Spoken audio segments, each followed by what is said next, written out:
Alors, bonjour chers abonnés de l'Académie Microfinance. Aujourd'hui, nous continuons notre suite de formation, les risques liés à la microfinance. Tout récemment, nous avons eu à évoquer la notion de faible résilience. Nous avons dit que le risque de crédit, par définition, c'est la conséquence de plusieurs facteurs mal maîtrisés.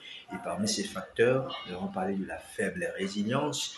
Et pour vous faciliter la compréhension, nous avons cité les piliers de la résilience. Nous avons dit la résilience a quatre piliers au plan au plan financier. Nous avons parlé de l'épargne. Nous avons dit que l'épargne, c'est l'amortisseur de choc. C'est un amortisseur de choc. Tout de suite, là, je peux avoir une situation au niveau de mon activité, au niveau de la famille, au lieu de toucher les fonds du capital de l'activité, si j'ai de l'épargne disponible, je peux aller prendre ces épargnes-là, résoudre le problème. Je suis par exemple en difficulté de rembourser, mais le fait que j'ai déjà mon épargne, je peux aller prendre ces épargnes-là et rembourser mon crédit, mon échéance, honorer mon échéance de crédit.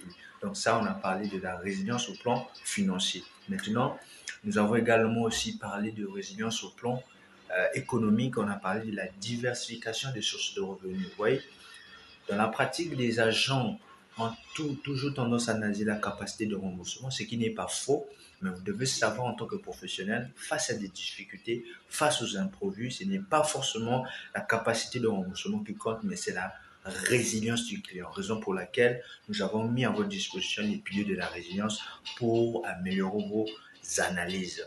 Donc, la résilience au plan économique, ici, on regarde la diversification de l'activité. Lors de la formation, nous avons parlé des sources de revenus. On avait dit qu'il y a des revenus actifs et des revenus passifs. Nous l'avons expliqué. Nous avons mis à votre disposition des exemples pratiques pour plus de compréhension. Vous voyez, ça veut dire que lorsque le client a une seule activité, il devient plus dépendant de l'activité. Donc, le jour que l'activité n'existera plus, ou bien il y a baisse d'activité, tout de suite le client est dans les capacités de rembourser. À ce moment-là, la capacité de remboursement qu'on a analysée au départ ne rentre plus en jeu. Donc, raison pour laquelle vous devez analyser la résilience du client aussi au plan économique. Est-ce qu'il y a une forte dépendance à l'activité? S'il y a une forte dépendance à l'activité, le jour qu'il y aura même la concurrence où le client n'arrive plus à bien exercer, le client ne pourra plus rembourser. Okay? Voilà pourquoi nous avons parlé de la résilience au plan économique. Et nous avons également parlé de la résilience au plan social. On avait dit c'est la capacité d'un client à mobiliser les fonds auprès de la famille, auprès des connaissances. Là, on regarde le socle social. Voilà, la qualité et le client. Est-ce que le client est isolé? Parce qu'il y a des gens comme ça qui exercent son activité. Il est éloigné de la famille. Là, s'il y a des difficultés, s'il y a des imprévus, c'est un problème. C'est même le cas au Congo-Brazzaville. Vous constatez que les sociétés existent que lorsque les propriétaires sont là. Le propriétaire lui-même, il est vivant là, l'activité existe. Dès qu'il décède, dès qu'il arrête de fonctionner, vous voyez que tout de suite l'activité tombe en faillite. Pourquoi? Parce qu'il y a une faible résilience au plan social. Au plan social, on a dit on regarde la famille, on regarde les amis, les connaissances, mais on regarde aussi le plan professionnel, par exemple pour les commerçants, on regarde les fournisseurs. Est-ce que le client a plusieurs fournisseurs? Est-ce qu'il dépend d'un seul fournisseur? Est-ce qu'il a il a beaucoup de clients. Donc, tout ça, c'est le socle social. On a parlé du plan social. Voilà. Donc, en un mot, c'est la capacité d'un client à mobiliser les fonds auprès de son entourage. Aujourd'hui, je peux être un commerçant. Vous voyez, j'ai un problème, une situation, l'incendie, ou bien je baisse d'activité, bien l'incendie, les cas qui arrivent très rarement, mais c'est courant. Par exemple, l'incendie, ça peut arriver. L'incendie, ça peut arriver. L'incendie, ça peut arriver. Et tout de suite, je perds mes marchandises. À ce moment-là, c'est la résilience au plan social qui rentre en jeu. Vous voyez? Donc, dans la pratique, vous ne verrez pas forcément que le client ne remplit pas tous les piliers de résilience, mais il y aura parfois 2, 3, 4 piliers de résilience, 2, 3 piliers de résilience. C'est à vous en tant qu'agent d'analyser, de chercher à comprendre, vous voyez, de faire un peu voilà, tu fais l'analyse parce que le travail d'un agent de crédit, c'est d'analyser, chercher le point fort du client et les points faibles du client. À ce moment-là, on adopte l'attitude que on adopte le financement en fonction des analyses points positifs et points négatifs et on prend une décision financière.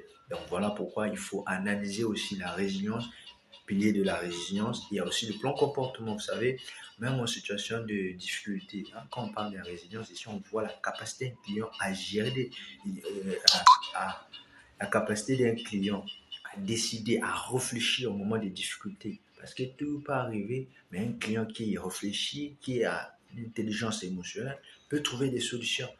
Mais si vous faites face à un client qui n'est pas solide, plan voilà, mental, tout de suite, s'il y a un incendie, il peut tomber ici, tomber malade, voire l'AVC, vous voyez, vous perdez. Vous en tant qu'institution ou en tant qu'établissement de microfinance, vous aurez des difficultés à recouvrer ce crédit-là. Voilà pourquoi il faut aussi analyser le plan de comportement, savoir est-ce que ce client-là, s'il y a une situation qui arrive, est-ce qu'il pourra toujours décider, est-ce que quand il y a une situation difficile s'il y a une situation difficile qui apparaît tout de suite là, est-ce que ce monsieur qui est notre client peut trouver des solutions, peut réfléchir? Voilà, c'est un peu ça. Parce qu'au moment des difficultés, il y a certains clients qui adoptent une attitude un peu, voilà, parfois il ne répond plus aux appels, parfois quand vous l'appelez, il commence à dévier, alors que dans le jeu, nous sommes des partenaires. L'institution, la microfinance qui accorde le crédit, vous voyez, c'est comme un partenariat. On est tous comme des partenaires. Donc, quand il y a des difficultés, on doit tous être ensemble, réfléchir comment on doit prendre une solution. Mais si vous faites face à un client qui n'est pas résilient au plan de comportement, ben vous verrez que parfois vous allez appeler le client, vous essayez de discuter avec le client va commencer à dévier, vous voyez, le client va adopter une attitude un peu, ne va pas faciliter en tout cas la tâche à la microfinance, c'est une raison pour laquelle il faut analyser aussi le comportement du client, parce que ça aussi, ça fait partie du pilier de la résilience. Voilà un peu ce qu'on pouvait faire parce qu'on dit la répétition c'est la mère des sciences. Donc il était question un peu voilà, de faire le résumé parce que c'est très important. Voilà, mieux vaut aller lentement mais sûrement que d'aller plus vite. Voilà. Donc c'est un peu ça. Et pour aujourd'hui, ce qui va nous intéresser, c'est un autre facteur de risque aussi. Vous voyez, vous qui me suivez aujourd'hui, vous connaissez une personne, pas de vous, un proche, un membre de la famille peut-être, qui, lui, il a la facilité de solliciter de l'aide. C'est-à-dire, lorsqu'il n'a pas les fonds à sa main, il n'a pas l'argent à sa main, il réfléchit bien, il est décisionnaire, il prend des bonnes décisions lorsqu'il n'a pas l'argent. Mais dès qu'il a l'argent à sa main, entre ses mains, il change d'attitude, il change tout. Eh bien, ça aussi, c'est un cas très fréquent au niveau des microfinances. Vous voyez, c'est ce cas-là qui existe très fréquent en microfinance. Vous voyez? Donc, ce cas-là, c'est ce qu'on appelle aléa moral. Aléa moral, c'est un risque lié au comportement. Vous voyez, le client, au départ, bon, je prends un cas simple pour vous faire comprendre. Imaginez que vous financez un client, par exemple. Le client, c'est un commerçant, parce qu'il faut savoir que la microfinance finance la majorité, le cible potentiel des microfinances, ce sont des commerçants qui exercent parfois dans le secteur informel. Les microfinances vont aller auprès de ces personnes, les financiers, pour réduire la pauvreté. Et dans ces cibles-là, on retrouve les commerçants, les artisans, les agriculteurs, voilà, et autres qui exercent, mais de manière informelle. Voilà, la microfinance a pour mission de les accompagner à améliorer leur cadre d'activité. Donc, raison pour laquelle la microfinance joue le rôle d'inclusion financière. Donc, voilà pourquoi la microfinance joue le rôle d'intermédiaire. Alors, c'est ce qu'on disait, l'aléa morale. Donc, la microfinance finance ces personnes et le but, c'est de les aider à développer leurs activités. Et dans la pratique, est-ce que nous constatons que parfois les clients qu'on finance prennent ces fonds et utilisent ça à d'autres fins? C'est ce qui cause aussi un problème. Parce que qu'est-ce qu'on va constater? On a financé par exemple un client 200 000, le client va prendre ces 200 000 au lieu d'investir par exemple dans l'achat d'une machine qui va l'aider à bien exercer son activité, mais le client peut prendre ses fonds, il va investir dans un domaine parfois qu'il n'a pas la maîtrise, qu'il ne maîtrise pas. Et qu'est-ce qu'on va constater? Que le client, c'est-à-dire les sources de revenus vont être les mêmes, mais les charges financières vont augmenter parce que là, on va voir les charges de la maison, par exemple le loyer, la scolarité des enfants et le crédit aussi vient s'ajouter sur les charges financières. Alors là, ça pèse sur le client. Vous voyez? Et là, le client ne pourra pas bien rembourser. Le crédit sera en difficulté. Vous voyez, qu'est-ce qui a causé cela? Mais le fait de détourner l'argent mis à sa disposition, ouais, le fait de détourner l'objet du crédit mis à sa disposition, mais ça conduit à ce qu'on appelle l'instabilité parce que le client sera instable puisque il y aura plus d'engagement financier, mais les sources de revenus, le niveau de revenus vont demeurer les mêmes et là ça crée un problème. Vous voyez? Donc voilà pourquoi en tant qu'agent, en tant que professionnel de terrain, il est très très important de de faire ce qu'on appelle le suivi post-décaissement. Vous savez, le suivi ne se limite pas qu'avant décaissement. Pour qu'on décaisse, non, même après décaissement, il faut suivre ce client-là pour chercher à connaître, savoir est-ce que les fonds mis à la disposition du client ont été utilisés de manière conforme. Ça permet de réduire ce risque d'aléa moral. Dès lors que le client sait au départ qu'il sera contrôlé, on va vérifier l'utilisation des fonds.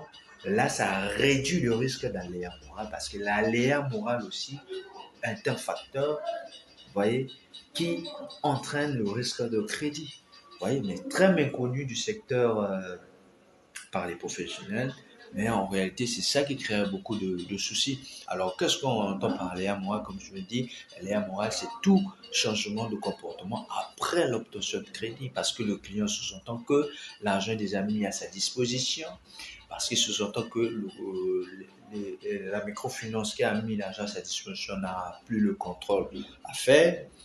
Raison pour laquelle le client peut s'amuser à prendre ses fonds et utiliser à autre chose. Donc voilà, c'est une notion très capitale de l'aléa moral que vous devez maîtriser. La mesure préventive d'aléa moral, c'est le suivi post-décaissement. C'est-à-dire, après avoir décaissé le client, on va aller auprès de ce client-là, aller voir est-ce que l'argent qu'on a mis à sa disposition a été bien utilisé. Vous voyez, parce que le client, par exemple, si il sollicite un crédit pour acheter une machine, par exemple, on va vérifier est-ce que le client a acheté la machine. Si le client veut, par exemple, solliciter un crédit pour augmenter le stock de marchandises, on va chercher à savoir est-ce que les fonds mis à sa disposition ont été utilisés pour l'achat de stock de marchandises. Vous voyez, c'est ça, le suivi post-décaissement permet de réduire, parce que là, on parle de la réduction, ok? On va réduire le risque d'aléa moral. On va réduire ce risque-là que le client change l'objet du crédit pour qu'il ne tombe pas, voilà, dans une situation où, voilà, il n'arrive plus à rembourser. Vous voyez? Donc, c'est un peu ça, cette notion de l'aléa moral. C'est très, très important. Voilà. Faut le maîtriser. C'est une notion très, très capitale à maîtriser. Donc, voilà. Voilà ce que je tenais à vous partager. Voilà, sur ce point très capital. Donc, ce que je veux que vous soyez en mesure de comprendre, ce que je veux que vous maîtrisez, ce que je veux que vous maîtrisez sur ce point, que le risque, ce qu'on appelle aléa moral, c'est tout changement après l'obtention du crédit. Et ça aussi, c'est un facteur de risque très important. Et pour éviter cela, pour réduire l'aléa moral, qu'est-ce qu'on fait? On procède par le suivi post-décaissement. Parce que qu'est-ce qui se passe? Il faut en fait sensibiliser le client à savoir que l'argent qu'on met à votre disposition là, c'est pour votre activité. Ne prenez pas ces fonds-là, allez faire autre chose avec. Ouais, c'est ce qu'il faut dire, c'est ça. Et en fait, c'est ça l'éducation. Il faut premièrement éduquer le client, lui montrer ses responsabilités. Vous voyez, c'est-à-dire l'argent qu'on met à votre disposition, c'est uniquement pour votre activité et vous avez le devoir de rembourser ces fonds-là parce que Ce sont des fonds qu'on a collectés sur le terrain. Voilà, comme étant épargne, on a mis à votre disposition. Ouais, il faut expliquer au client, il faut l'orienter parce que qu'est-ce qui se passe? Quand vous donnez le crédit à un client, surtout si c'est pour la première fois, sans pourtant l'expliquer comment l'utiliser, c'est comme si vous donnez, nous sommes par exemple une situation de guerre, vous donnez une arme à une personne pour se protéger, mais vous ne lui montrez pas comment utiliser cette arme-là, ça va lui servir à rien. C'est la même chose avec le crédit. Donc lorsque vous donnez de crédit, vous devez informer, c'est-à-dire vous devez éduquer, ce qu'on appelle ça éducation financière, montrer la responsabilité du client, lui dire que là, on viendra vous contrôler, on viendra voir exactement l'évolution de votre activité. Quand vous lui dites ça, à ce moment-là, ça réduit ce risque-là que le client prend ces fonds-là aille dépenser pour autre chose, pour éviter les risques de crédit. Donc voilà ce que je tenais à vous partager aujourd'hui sur l'aléa moral. Donc si vous avez des questions, en tout cas, n'hésitez pas à poser des questions. Voilà, on aura plus de temps à détailler cette notion aléa morale. Donc, quant à moi, je vous remercie et Dieu fait sur vous.